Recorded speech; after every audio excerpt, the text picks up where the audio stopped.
mayores de 60 años, menores de 10 años, embarazadas y está asociado con una alta morbimortalidad. Es por ello que mi compañero Juan Carlos García, Harold Álvera, Robert Cordero, Jennifer Mosquera, Natalia Ávila y quienes hablan, Kimberly Gómez, hemos trabajado para ampliar y traer la mejor información acerca del tema bacteremia, sepsis, endocarditis y shock séptico. La bacteremia se define como la presencia de bacterias en sangre. Esta se produce cuando el microorganismo invade el torrente sanguíneo. A su vez, se multiplica a un ritmo que supera la capacidad del sistema reticular endotelial para eliminarlos.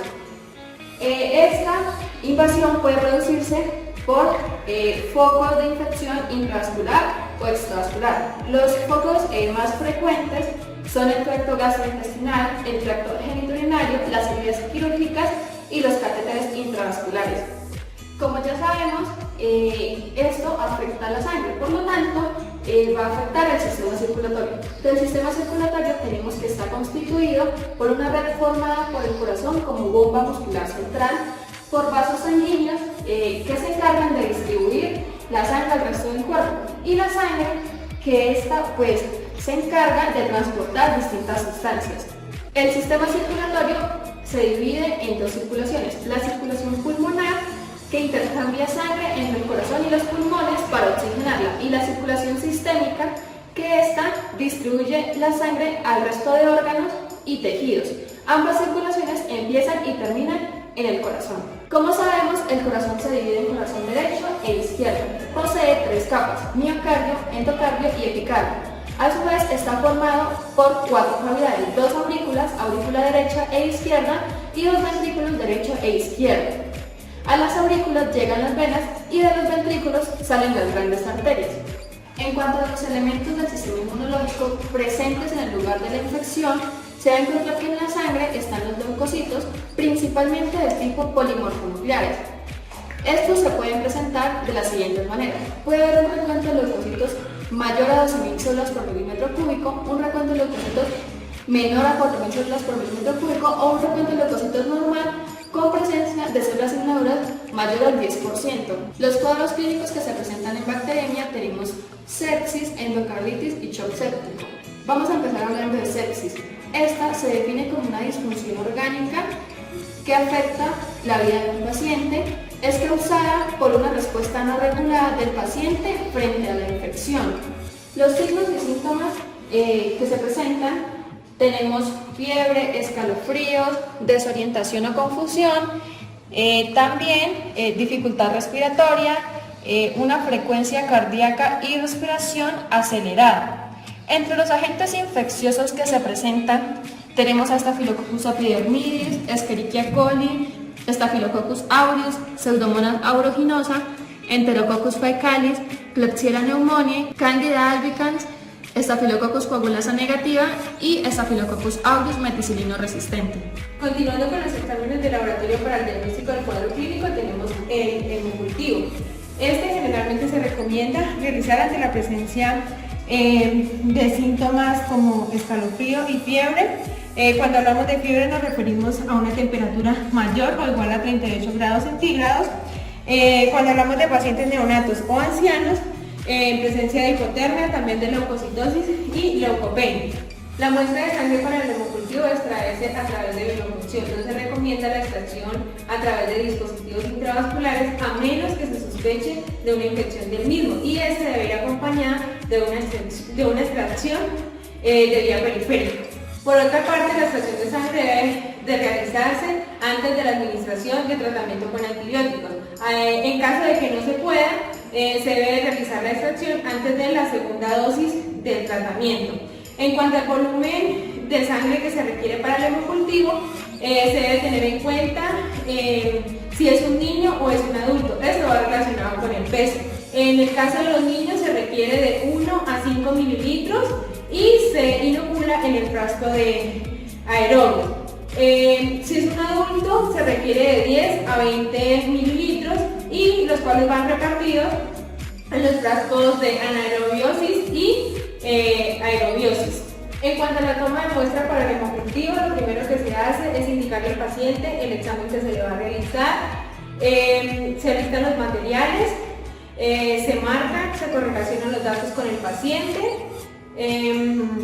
Posteriormente a esto se organizan los implementos de bioseguridad. Para el hemocultivo se utilizan guantes estériles y mascarillas. Luego se selecciona el sitio de la extracción, se desinfecta con clorhexidina, igualmente los tapones del hemocultivo. Luego se realiza la punción. El aguja no debe tener contacto con el algodón. Posteriormente se realiza la extracción y se debe tener en cuenta el volumen, si es un niño o si es un adulto. Y finalmente se inoculan los medios. Primero se inocula el anaerobio sin dejar entrar aire y finalmente el aerobio. Estos se agitan suavemente y se llevan al área de microbiología para incubarlos. En cuanto a los criterios de rechazo, bueno, normalmente un hemocultivo no se rechaza por la importancia clínica que tiene para el diagnóstico de la bacteremia. Solamente se rechaza pues en caso de que el hemocultivo esté contaminado o esté vencido. En cuanto a los criterios de positividad, son 5. Hay que tener en cuenta la turbidez, la hemólisis, los coágulos, el velo y la presencia de gas. Hay hemocultivos que tienen dispositivo y acá se tiene en cuenta la presencia de gas y la turbidez. Normalmente el 85 al 90% de los hemocultivos son positivos a las 48 horas, a no ser que se trate de una fungemia o de una bacteremia que es causada por una bacteria de crecimiento lento. Para que un hemocultivo se reporte negativo, debe durar mínimo 5 días en incubación. Cuando el hemocultivo es positivo, entonces se realiza una tinción de Gram para ver su morfología, si son cocos, si son Gram positivos o si son Gram negativos. Posteriormente a eso se realizan subcultivos en medios de cultivos para terminar su identificación y se realiza el antibiograma para su reporte. Adicionalmente al hemocultivo tenemos otras pruebas como los biomarcadores. En ella tenemos la PCR, que es la proteína C reactiva. Este es un marcador de inflamación, no es tan específico y en sepsis se utiliza para evaluar la respuesta del tratamiento. También tenemos la procalcitonina, que es un propéptido de la calcitonina que es producido en la célula C de la tiroides. Tenemos el urocultivo, este se hace para evaluar o para el diagnóstico de sepsis tardía. La orina se extrae a través de punción suprapúbica o de cateterismo. Tenemos también hemograma, cultivo de líquido cefalorraquídeo, entre otros. En cuanto a las pruebas de laboratorio usadas para el diagnóstico de la gente, entonces empezamos con el Staphylococcus aureus. En el Gram se va a ver como un coco Gram positivo, agrupado en racimos. Este es catalasa positivo, coagulasa positivo. Él crece en agar sangre con colonias convexas, lisas y brillantes. Este es un microorganismo que es capaz de crecer en altas concentraciones de sal, crece en agar salado manitol, en agar chocolate y si tiene presencia de telurito de potasio es capaz de reducirlo. En cuanto a las pruebas bioquímicas tenemos que es citrato positivo, urea positivo, motilidad negativa, rojo metilo positivo e indol negativo. En cuanto a Staphylococcus epidermidis, también es un coco Gram positivo, el cual es catalasa positivo y es coagulasa negativo, a diferencia de Staphylococcus aureus. Este también puede crecer en agar salado manitol, pero no fermenta el manitol. En cuanto a las pruebas bioquímicas, este es citrato negativo, urea positivo, motilidad negativa, rojo de metilo negativo. El shock séptico. Este se da cuando en un paciente con sepsis va a presentar un cuadro de hipotensión, el cual va a requerir de vasopresores, para alcanzar pues, la presión arterial media. También va a ser presente el lactato sérico mayor a 2 milimoles por litro y no va a responder a la reanimación hídrica. En cuanto a la etiología, va a estar en un origen de infección en el tracto urinario con un 14%, también a nivel sanguíneo con un 15%, abdominal con un 20% y pulmonar con un 64%. Los agentes causantes pues, pueden ser hongos con 19%, gram positivos con 47% y gram negativos con 62%. En cuanto a los signos y síntomas, va a presentar las extremidades frías y pálidas, una sensación de mareo, la temperatura corporal anormal, ya puede ser alta o baja, un ritmo cardíaco acelerado que se caracteriza por palpitaciones. El paciente pues no va a estar consciente, también va a tener escalofríos y una presión arterial baja, como ya lo había denominado. Dentro de las pruebas de laboratorio que podemos emplear para diagnosticar o para aislar el agente causal de nuestro cuadro clínico, tenemos que una de las bacterias más importantes que causan esta afección es la Escherichia coli. Esta bacteria es un bacilo gram negativo, anaerobio facultativo, oxidasa negativo, catalasa positivo. Presenta un crecimiento característico en el agar MacConkey, que son unas colonias rosadas. Además de esto, tiene un agar que nos permite el aislamiento y la diferenciación de las colonias de E. coli, como lo es el CT-SMAC. Este es un agar MacConkey modificado que tiene, además de los componentes propios del agar, sorbitol.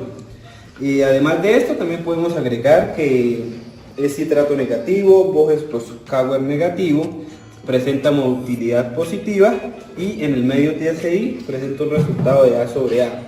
Obviamente esto, basándonos también en el resultado positivo del hemocultivo, pues nos va a facilitar mucho el aislamiento del patógeno. Bueno, en la parte de los exámenes de laboratorio, primero que vamos a analizar es uno que está un poco más enfocado a la parte órgano-específica, que es el BUN y la creatinina. El BUN es el nitrógeno ureico en sangre, el cual nos va a indicar daño en la parte del riñón. ¿Esto por qué? Porque el riñón, al someterse levemente a una ausencia, por así decirlo, moderada de oxígeno, va a tener unos daños considerables. Entonces, al analizar estas moléculas, pues nos van a indicar que nuestro paciente, o que el cuerpo de nuestro paciente tiene una ausencia de oxígeno. ¿Cómo lo podemos mirar también? Por otro examen, que es la gasometría arterial. Esta lo que nos muestra, o la que nos permite analizar, es como tal el nivel de oxígeno, de dióxido de carbono y otros gases presentes en circulación. Ya por último, tenemos la presencia del ácido láctico en sangre. ¿Por qué se presenta este ácido láctico? Este ácido láctico se presenta porque el organismo, al verse en una ausencia de oxígeno, va a utilizar o va a emplear vías anaerobias, vías alternativas para la obtención de energía, y el momento en que una persona tenga niveles bajos de oxígeno, va a utilizar mucho estas vías. Entonces, tenemos este ácido láctico elevado en sangre, nos quiere decir que nuestro cuerpo está utilizando mucho esta vía anaeróbica. Esto, junto a la sintomatología que anteriormente se describió y la presencia de un hemocultivo positivo, nos va a indicar o nos va a guiar a un diagnóstico más certero del shock séptico. Otro microorganismo de importancia médica vamos a encontrar que es Pseudomonas aeruginosa. Este es un bacilo gram negativo no fermentador de glucosa. Esa es la característica de este, es que es en forma de curva. Ese no va a reducir los nitritos y va a tener una motilidad positiva, como lo podemos ver. También en el agar Pseudomonas vamos a encontrar que este va a presentar un pigmento azul. Ahora vamos a hablar acerca de la endocarditis. La endocarditis es la infección más importante del sistema vascular.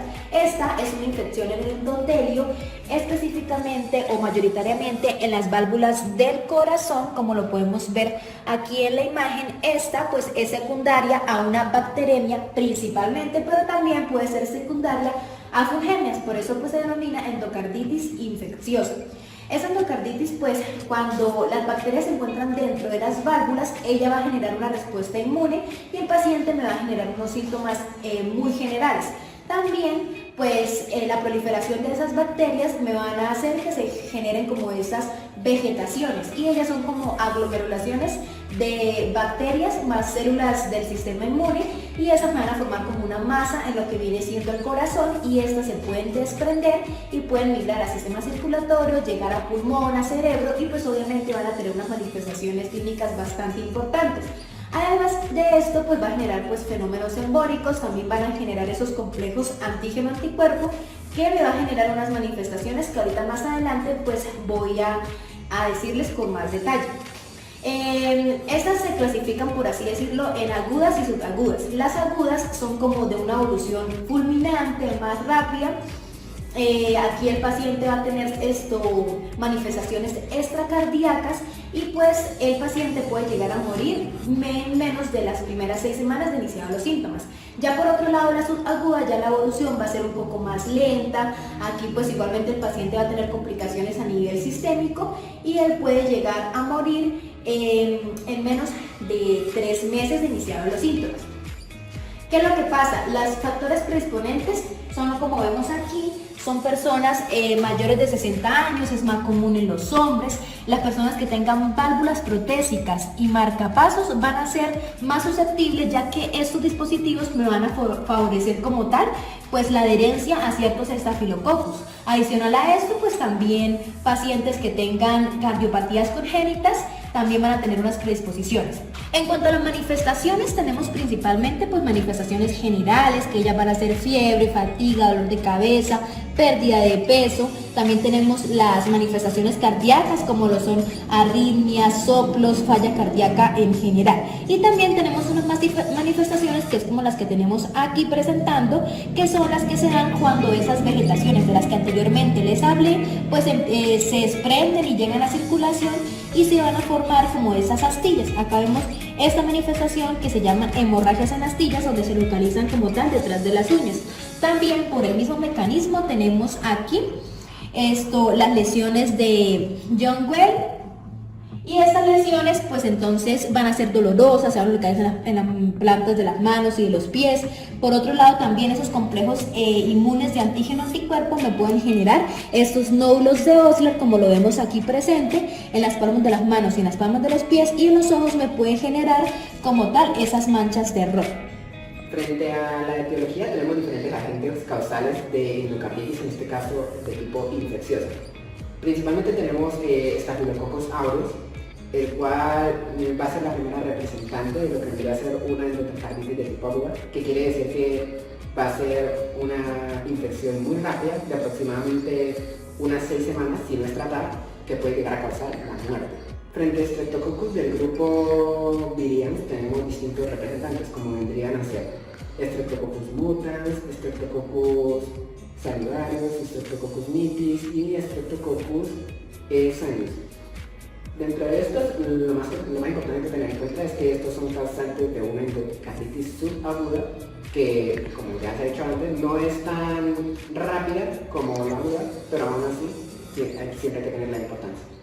Seguido de esta tendríamos los Staphylococcus coagulasa negativa, como lo vendrían a ser principalmente epidermidis, Staphylococcus epidermidis. ¿Por qué? Bueno, resulta y pasa que Staphylococcus epidermidis es muy común en lo que vendrían a ser catéteres, lo que provoca que cualquier paciente que tenga este dispositivo en uso sea susceptible a tener alguna infección de este tipo, con este mecanismo. Luego tendríamos Enterococcus, de los cuales se resalta Faecio y Faecalis, siendo más importante este último.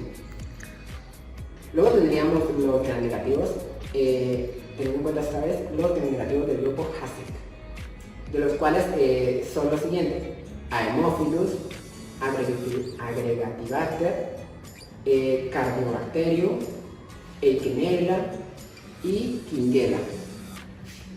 De lo cual cabe recalcar, estos suelen encontrarse en la microbiota bucal, pero llegado a alguna situación o alguna infección, estos pueden llegar a pasar a lo que vendría a ser circulación y hacer otra infección de este tipo. Y por último, también hay que tener en cuenta a Coxiella burnetii, la cual, pues, pese a que en un principio en un cultivo nos pueda dar como un resultado negativo, esta, debido a que es de crecimiento lento, siempre hay que tenerla en cuenta. Y es alguna de las causantes también de esto. Aparte de las anteriores bacterias que anteriormente he dicho, también hongos como Candida pueden ser causantes de una endocarditis infecciosa. Y también cabe aclarar que no todas las endocarditis son de tipo infeccioso, y existen las infecciosas que no son mediadas por ningún tipo de microorganismo. Para el diagnóstico de la endocarditis infecciosa nos vamos a basar en los criterios de Dutt, que estos se van a dividir en criterios mayores y criterios menores.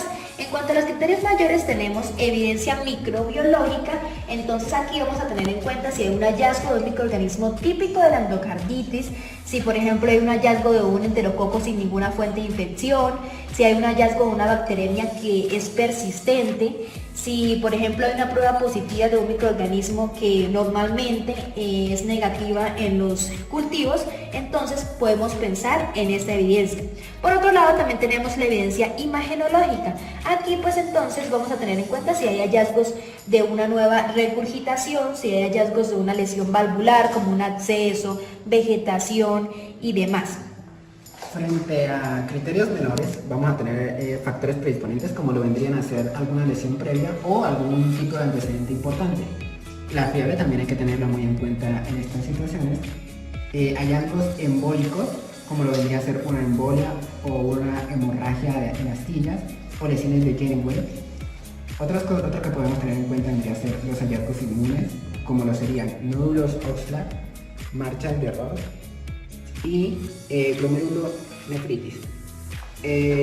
También por último hay que tener en cuenta lo que vendrían a ser evidencias de laboratorios que no cumplen con un criterio mayor, pero que de todas maneras tienen que tener en cuenta. Teniendo claros ya los criterios de Duke, entonces podemos partir para hacer un diagnóstico definitivo si nosotros tenemos un criterio mayor y 3 menores, si por ejemplo el paciente cumple con 2 criterios mayores, o también si cumple con todos los criterios menores, así pues no tenga ningún criterio mayor. O hablamos de un posible diagnóstico de endocarditis infecciosa cuando tenemos un criterio mayor y un criterio menor, o cuando solo tenemos 3 criterios menores. Ahora vamos a hablar un poco del diagnóstico por laboratorio. Entonces, como ya habíamos dicho anteriormente, pues con los criterios de Duke tenemos que el diagnóstico no solamente se basa en laboratorio, sino que principalmente se basa a nivel clínico y otras pruebas como electrocardiograma y demás. ¿Sí? Ahorita pues mi compañero les va a hablar acerca de las pruebas de laboratorio para llegar al diagnóstico del cuadro clínico, que en este caso sería la endocarditis. Bueno, frente a las pruebas de diagnóstico, lo primero que vamos a hacer para una endocarditis va a ser un hemocultivo. Ya después de este hemocultivo, dependiendo de positivo o negativo, vamos a hacer algunas pruebas de apoyo, como vendrían a ser un hemograma, en el cual vamos a ver, por ejemplo, una leucocitosis alta y una baja cantidad de glóbulos rojos.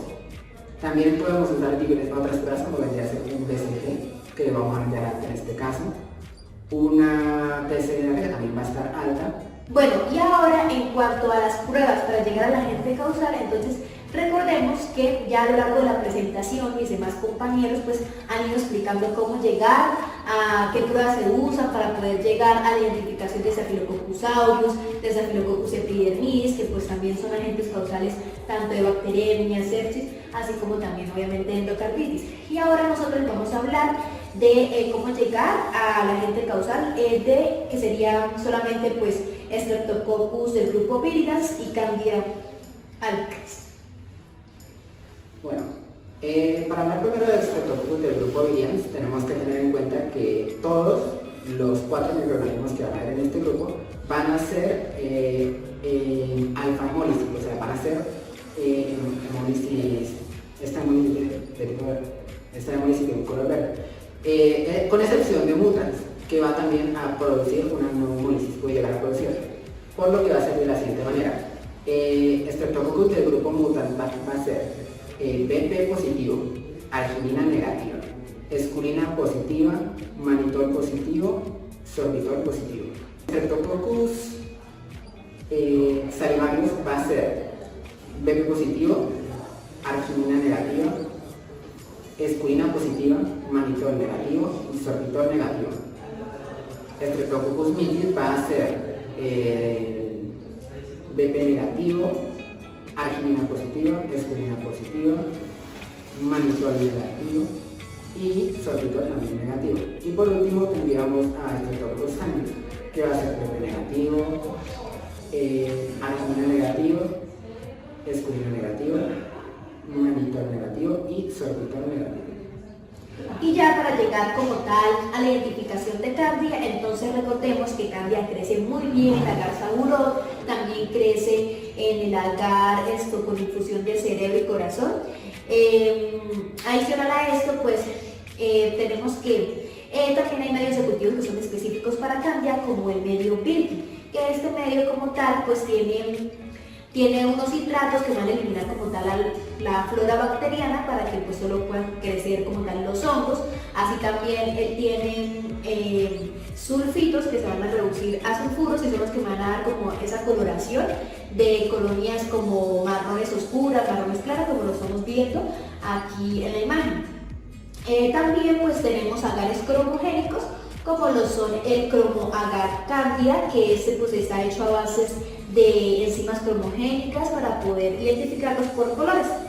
Pues ayuda con el crecimiento de algunas especies de cándida más importantes como álbicas, también de otros hongos que son leodoriformes. En este caso pues Candida albicans crece de un color como verde claro. Y con esta información damos por terminado el tema, esperamos lo hayan entendido y haya sido de su agrado. ¡Chao!